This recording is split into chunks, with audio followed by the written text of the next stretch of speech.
If Jesus does not return and if I live, this Thursday I will complete 70 years of life since birth and will begin my 8th decade of life on earth. To put it more simply, June 9th will be my 70th birthday. As I approach age 70, a familiar Bible verse came to mind. The days of our years are 80 years and 10, and if by reason of strength they be 80 years, yet is their strength labor and sorrow, for it is soon cut off, and we fly away. The New International Version translates the verse this way: the length of our days is 70 years, or 80 if we have the strength. Yet their span is but trouble and sorrow, for they quickly pass, and we fly away. These words come from Psalm 90. This is the only psalm associated with Moses. The superscription, which was added after the writing of the psalm, associates it with Moses, saying it is a prayer of Moses, the man of God. That could mean that it was written by Moses. That would make it a very old psalm, the oldest of the psalms. Or it could simply mean that there is a relationship between what is in the psalm and a relationship with Moses. And there certainly is some material in the psalm that relates to the book of Deuteronomy written by Moses. Psalm 90 has important things to say about the length of life. It is a petition to God, a prayer to God, and it concerns who God is, who man is, the relationship of man or mankind to God. And in this psalm, some things are said about age. One point that is made is this world is not our home, God is. Notice verse 1 and 2. Lord, you have been our dwelling place throughout all generations. Before the mountains were born, or you brought forth the earth and the world, from everlasting to everlasting, you are God. You have been our dwelling place. Israel dwelt a number of places. They wandered in the wilderness for 40 years. They would come into the promised land eventually and would live there for a number of years. But in a sense, we live with God. We live in God. The Lord is our dwelling place. This has occurred throughout the generations. It's still true for us today. We need to be at home with God. Now, the point is clearly made that God is eternal. Before the mountains were ever born, before he ever brought forth the earth and the world, from everlasting to everlasting, you are God. God is eternal. That's a very significant fact because we are not. Yes, we will live for eternity after this life is over, but we are not eternal beings. That is, we had a time of birth. It is important for us to remember that we need to dwell in God, that God is eternal. Isaac Watts wrote the familiar words, "O God, our help in ages past, our hope for years to come." We need to remember that earth is not our final destination. We sing, "This world is not my home, I'm just a passing through." Sometimes we don't seem to act like we believe what we're singing. We expect to be here forever, knowing that that is not the case. God is eternal. He has never been young. He will never be old. An accurate understanding of man must begin with a study of God, the one who made him. The frail, temporal character of man becomes even more vivid when contrasted with the eternal being of God. As we look at this psalm, it points out very clearly that life is limited in length. We notice verse 4. You turn men back to dust, saying, "Return to dust, O sons of men." For 1,000 years, in your sight, are like a day that is just gone by, or like a watch in the night. God created us. And since the creation of Adam and Eve, from that time on, humans have come along. And the fate has been the same for all of them. We start as dust in a sense, and we return to dust. Again, we notice the eternal nature of God. 1,000 years in your sight are like a day that has gone by. We're very conscious of time, but God is eternal. 1,000 years to him are like a day like 1,000 years. Also, a watch in the night. During the night, the guards had their duties divided either into 3 sections or 4 sections, but a short period of time. Continuing the theme, the psalmist talks about other images showing how temporary our lives are.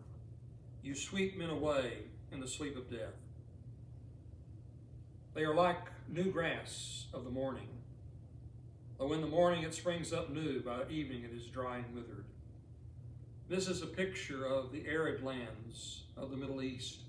Yes, the grass comes up in the morning, but by evening, with the heat, it is withered away.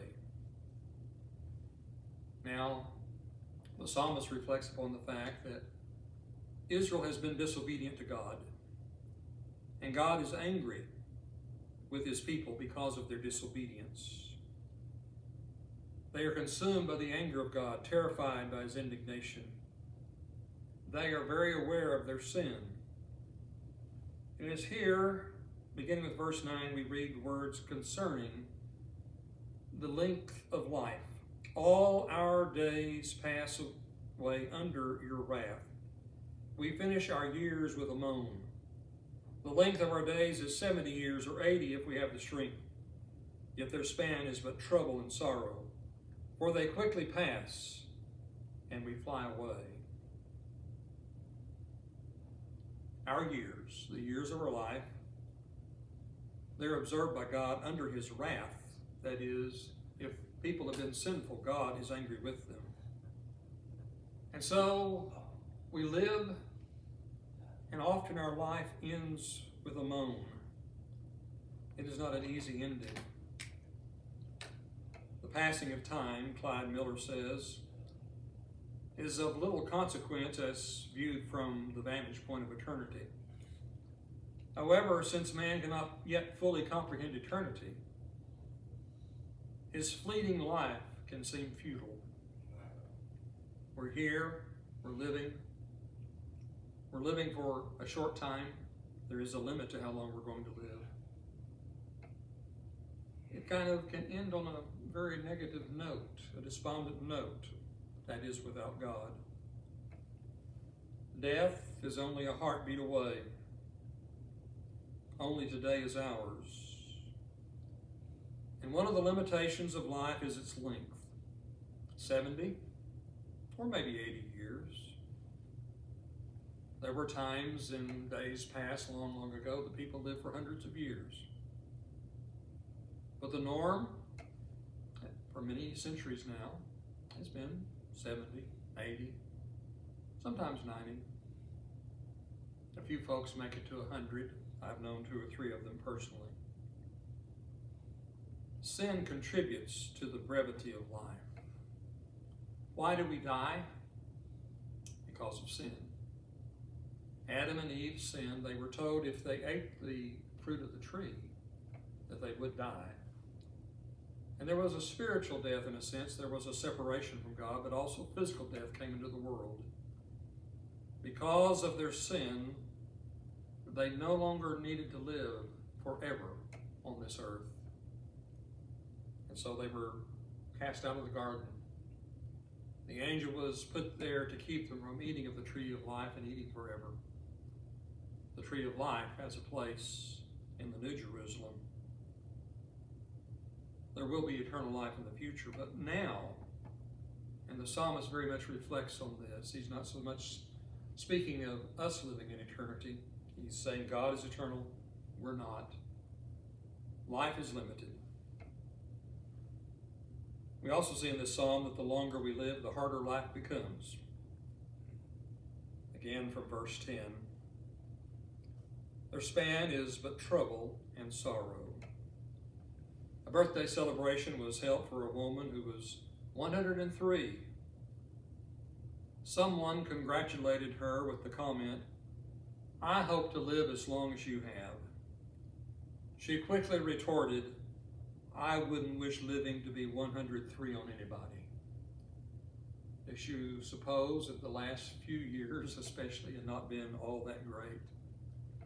The longer you live, the more health problems you will have. And we don't have to be 100 to know the difficulties of getting older. Consider the number of surgeries our small group has experienced. And consider all the aches and pains we have every day. And so, we finish our years with a sigh. Sin turns our songs into sobs. Our lives begin with crying, and our pilgrimage ends with sighing. We also see from this psalm that even the longest life is short. We notice verse 12 of the psalm. Teach us to number our days aright, that we may gain a heart of wisdom. There's talk of a brief life, of a short life, of a life full of trouble. That life is limited in length, certainly. Even if it's a long life, it's really brief. And verse 12 here is a pivotal verse. It is a prayer for the most important discernment one may have. It asks for the heart of wisdom. Life is too short to waste on trivial pursuits.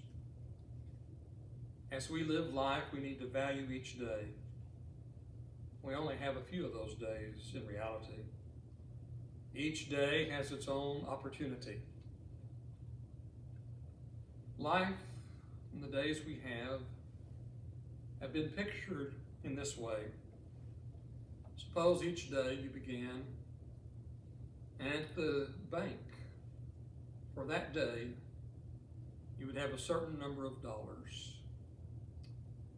But you could only use those dollars that day. At the end of the day, they were gone, and they would never come back to your account.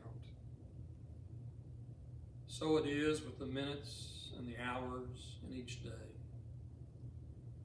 Once they're gone, they're gone. There are opportunities in each day.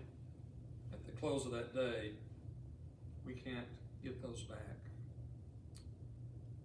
Perhaps you have heard, perhaps you have used the expression, living on borrowed time. That means to continue to live past the time one was expected to live, and probably going to die pretty soon because we're living on borrowed time. In reality, aren't we all living on borrowed time? We're living on the time that God has given us. He said, probably going to be 70, 80 years. That'll be the general rule. But really, it's a very brief time. How are we going to live that time? Eddie Clore, in commenting on this psalm, writes these words, "No one has appropriately considered his life unless he has seen it as frail, sinful, and under God's judgment. Life is tentative and comparatively brief. No promise of tomorrow has been given. The person who recognizes the way it is here is in a position to live his life wisely, in anticipation of the way it is going to be in eternity. The person who ignores the nature of life here is foolish and lives his life in a make-believe situation that has no real future." Life is brief. Life has its troubles. Our hope must be in God. A few months ago, Debbie's 90-year-old dad expressed an interest in seeing the Creation Museum and Ark Encounter in Kentucky. Debbie and I told him we would take him. Our plans were to leave tomorrow morning. We would spend tomorrow night with longtime friends Joe and Jan Tate in Little Rock. On Tuesday, tentative plans were to stop in Memphis for a visit with my teacher and our friend Phil Slate and his wife Pat. Tuesday evening, at least according to Debbie's itinerary, we would make it all the way to Kentucky to spend the night, and we would be ready to tour the Creation Museum on Wednesday. On my birthday, we would either still be touring the museum or we would be ready to embark on the Ark. Next Sunday, Richard Williams would sub for me here. Shortly after we began making plans for our trip, Debbie's dad developed some symptoms that caused concern. He had pain in his chest when eating. He got hold of his doctor. It took a little while, it seemed like. And he very quickly was scheduled for a number of tests, one with a cardiologist, one, all kinds of tests he was going to go through. And while seeking a diagnosis over the next few weeks, the symptoms worsened. A tradition when we went to visit with him was to go out and eat. We arrived one day and he says, "I don't feel like going. Bring me some soup." And then we arrived for a visit one day. "Don't get me anything." And we sat with him as we ate, and he took a long time to drink one of those little protein shakes, and that hurt. Well, the diagnosis was finally made. Cancer of the esophagus that had spread to some lymph nodes, as well as the liver. And I finally had to address the elephant in the room one day. I said, "I suppose we need to postpone the trip to Kentucky." He said, "Yes." Tomorrow, instead of leaving on a trip, Debbie's dad will begin the long journey of chemotherapy, perhaps 2 years. We will prayerfully accompany him on that journey. Life is brief, even if you make it to 90. Life can be hard. 2 or 3 months ago, Debbie's dad was taking the stairs in his apartment complex. But what matters is that our hope must be in God. Whether we're 70 or 80 or 90, all the days of our life must be lived for God, because any one of those days could be our last day. And because of our hope in God, we look forward to an eternity with God. And there, life will be pain-free, no disease, death will be no more. Let us keep in mind the words of this psalm and of all of Scripture. Let us live for God.